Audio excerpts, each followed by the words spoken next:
Hi partner, Golden Tips 2. The term number of years purchase means, அப்போ number of years பர்ச்சேஸ்ங்கிறது நமக்கு எதில் வருது?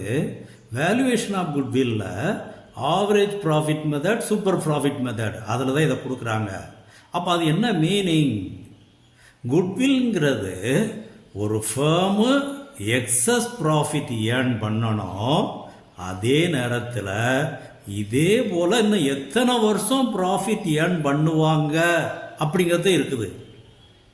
ஏன்னா எந்த பிஸ்னஸாக இருந்தாலும் 100 வருஷத்துக்கு ப்ராஃபிட்டே ஏர்ன் பண்ணிக்கிட்டு இருக்காங்கன்னா அப்போ அதனுடைய குவாலிட்டி மேனேஜ்மெண்ட் கரெக்டாக இருக்கணும். அப்போ நம்ம பார்ட்னர்ஷிப் ஃபேர்மில் ஒரு ஃபேர்ம் கண்டினியூஸாக இதே குட் நெய்மோட எவ்வளவு நாள் ப்ராஃபிட் ஏர்ன் பண்ணுவாங்க அப்படிங்கிற மீனிங் தான் நம்பர் ஆஃப் இயர்ஸ் பர்ச்சேஸ். அதை வச்சுத்த நம்ம குட்வில் கால்குலேட் பண்ணுறோம்.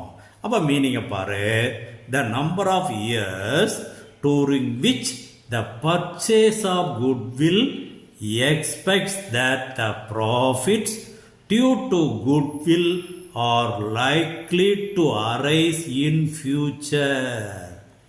முக்கியமானது, ஃபியூச்சரில் இதே போல் ப்ராஃபிட் ஏர்ன் பண்ணுவாங்க.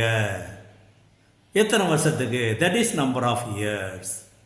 இதுதான் சரியான மீனிங். Okay boys, thank you.